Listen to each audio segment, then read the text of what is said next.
आज से 1 से 1.5 महीने पहले मैंने एक वीडियो में कहा था कि बारिश के सीजन में फूल गोभी का मंडी थोक भाव हमें 40 से 60 रुपए किलो के बीच में मिल सकता है। और आज हमारे एरिया में फूल गोभी का मंडी थोक भाव 60 रुपए किलो मिल रहा है। अभी भी बारिश के सीजन में फूल गोभी की फसल लगाने में देरी नहीं हुई है। आप अगस्त के महीने में फूल गोभी की नर्सरी लगा सकते हैं और सितंबर के महीने में फूल गोभी के पौधों का खेत में ट्रांसप्लांट कर सकते हैं और नवंबर के महीने तक आपको फूल गोभी की फसल से उत्पादन मिलने लग जाएगा। तब भी आप अन्य किसान भाइयों से 2 महीने आगे रहेंगे, क्योंकि ज्यादातर किसान भाई फूल गोभी की नर्सरी अक्टूबर के महीने में तो लगाना शुरू करते हैं। उन्हें जब उत्पादन मिलता है तब दिसंबर और जनवरी आ जाता है। आप देश के 80% किसान भाइयों से 1 से 1.5 महीने आगे रहेंगे। हाँ, 60 रुपए किलो का भाव तो नहीं मिलेगा, पर 20 से 25 रुपए किलो फूल गोभी का भाव मिल सकता है। बारिश के सीजन में फूल गोभी की खेती किस तरह से करें, इस विषय को हम 2 पार्ट में समझेंगे। हमारा पहला पार्ट रहेगा कि हम फूल गोभी की नर्सरी किस तरह से तैयार करें।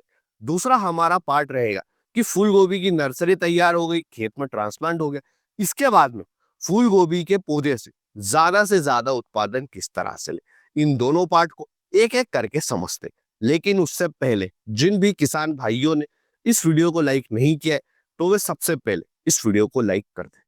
हो गया लाइक? तो अब हम सबसे पहले समझते हैं कि बारिश के सीजन में फूल गोभी की नर्सरी किस तरह से तैयार करें।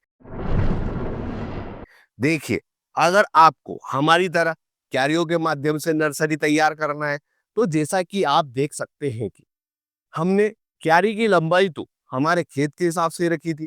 फिर भी आप फूल गोभी के क्यारियों की जो लंबाई है वह वह 20 से 25 फीट के आसपास ही रखे, और चौड़ाई आप देख सकते हैं कि हमने 4 से 5 फीट की चौड़ाई रखी है। तो आपको भी इतनी ही चौड़ाई रखना है।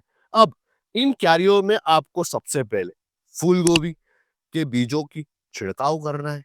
फिर इन बीजों के ऊपर मिट्टी चढ़ा देना है और उसके बाद में आपको सिंचाई कर देना है। और इन सबसे पहले आपको जो ये क्यारियां बनाई है, इनमें देसी गोबर की खाद डालना है। वर्मी कंपोस्ट है तो वर्मी कंपोस्ट भी डाल सकते हैं और उसे मिट्टी में अच्छी तरह से मिलाना है। अब देखिए, क्या होता है कि जब हम फूल गोभी की नर्सरी लगाते हैं, तो फूल गोभी की नर्सरी जर्मिनेट होने के लिए 4 से 7 दिन तक का समय लेती है।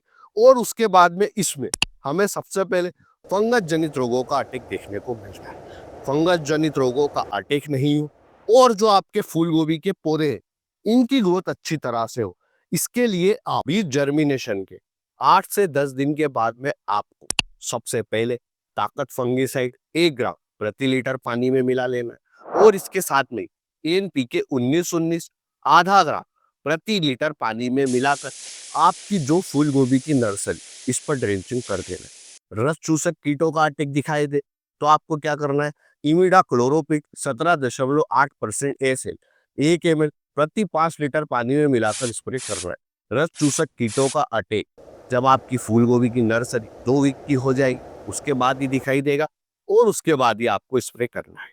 अब देखिए, फूल गोभी के लिए अगस्त के महीने में कौन से बीज का चुनाव करें, हम वहां देखते हैं। फूल गोभी की नर्सरी खेत में ट्रांसप्लांटिंग के लिए 25 से 30 दिन में तैयार हो जाती है। जब आप ट्रांसप्लांट करें, तब आपको जो ये फूल गोभी के पौधे की जड़ें, इनको कम से कम 10 से 20 मिनट 2 ग्राम बाविस्टिन प्रति लीटर पानी के एक घोल में आपको 10 से 20 मिनट रखना है। उसके बाद में खेत में रोपाई करना है।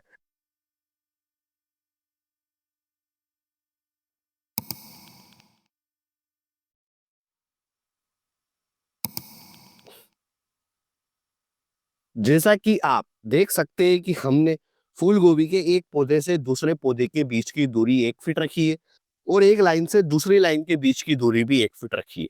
तो आपको बारिश के सीजन में फूल गोभी के पौधों का ट्रांसप्लांट करते समय दूरी 1 बाई 1 फीट ही रखना है। कारण क्या है? क्योंकि बारिश के सीजन में फूल गोभी के पौधे की ग्रोथ ज्यादा नहीं होती, इसलिए आप 1 बाई 1 फीट की दूरी पर फूल गोभी के पौधों की खेत में रोपाई कर सकते हैं। हमने खुद ने भी 1 अगस्त को ही फूल गोभी के पौधों की खेत पे रोपाई करी है। आप भी सिर्फ 1 महीने लेट रहेंगे। अगर आप कल से फूल गोभी की नर्सरी तैयार करेंगे तो सितंबर में फूल गोभी के पौधों की खेत पे रोपाई कर ही देंगे। अब हम बात करते हैं कि फूल गोभी की फसल के लिए हमें कौन सा खाद प्रबंधन करना है। तो देखिए, आप खेत में पौधों की रोपाई करने के पहले 3 से 4 ट्रॉली देसी गोबर की खाद डाल सकते हैं। अगर आपने काफी समय से देसी गोबर की खाद का उपयोग नहीं किया है तो अब जब पौधों का खेत में ट्रांसप्लांट हो गया, इसके 15 से 20 दिन के बाद में प्रति एकड़ के हिसाब से 1 बैग यूरिया और 1.5 बैग डीएपी आपको डालना है। और उसके 30 दिन के बाद में वापिस से 1 बैग यूरिया और 1.5 बैग डीएपी आपको प्रति एकड़ के हिसाब से फूल गोभी की फसल में डालना है। इसके बाद में आपको और कोई सा खाद डालने की जरूरत नहीं है। आपको इतने खाद में भी फूल गोभी की फसल से काफी अच्छा उत्पादन मिल जाएगा। अब फूल गोभी की फसल में कौन से कीट और रोग लगते हैं और इनके लिए हमें कौन सा स्प्रे देना है, वह एक एक करके देखते हैं। अल्टरनेरिया पर्ण दाग रोग दिखाई देता है। इसमें हमें फूल गोभी के पौधे की पत्तियों के ऊपर गोल और भूरे रंग के धब्बे दिखाई देते हैं। ये पौधे की पत्तियां फूल गोभी के पौधे की निचली सतह पर होती है। यह एक फंगस जनित रोग है। मेन्कोजेब 2 ग्राम प्रति लीटर पानी में मिलाकर फूल गोभी की फसल पर स्प्रे करते हैं। हमारा दूसरा रोग आता है काला सड़न रोग। अब इस रोग की यह पहचान है, जो फूल गोभी के पौधे की पत्तियां होती है वह किनारे किनारे से पीली पड़ जाती है। कॉपर ऑक्सीक्लोराइड 50% WP 1 ग्राम प्रति लीटर पानी में मिलाकर फूल गोभी के पौधे की फसल पर स्प्रे करना है।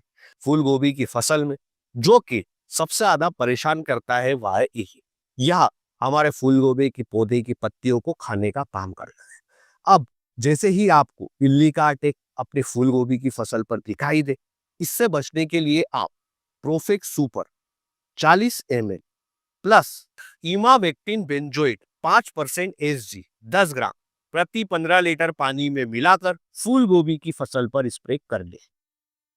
बीज बुआई, खेत में पौधे की ट्रांसप्लांटिंग, खाद डालना, स्प्रे डालना और फिर हार्वेस्टिंग करना और उसे मंडी में लेकर जाना। इतनी मेहनत के बाद में हमें 1 एकड़ में लगाई गई फूल गोभी की फसल से 100 कुंटल तक का उत्पादन मिल सकता है। और अगर आपको भाव 20 रुपए का मिलेगा तो आपकी कमाई होगी 2 लाख रुपए, और 10 का मिलेगा तो आपकी कमाई होगी 1 लाख रुपए। देखिए, मंडी में मिलने वाला भाव हमारे एरिया में और आपके एरिया में जमीन आसमान का अंतर देखने को मिल सकता है। जैसे कि हमारे एरिया में अभी फूल गोभी का मंडी भाव 60 रुपए है। आपके एरिया में फूल गोभी का मंडी भाव क्या चल रहा है, आप हमें कमेंट सेक्शन के माध्यम से बता सकते हैं और इस वीडियो को लाइक कर सकते हैं। देखिए, मंडी में क्या भाव है हमें कमेंट में जरूर बताएं। इससे हमारी और जो भी इस वीडियो को किसान भाई देख रहे हैं उन सभी की काफी ज्यादा मदद होती है। चैनल पर नए हैं तो सब्सक्राइब करें। धन्यवाद किसान भाइयों। जय जवान जय किसान।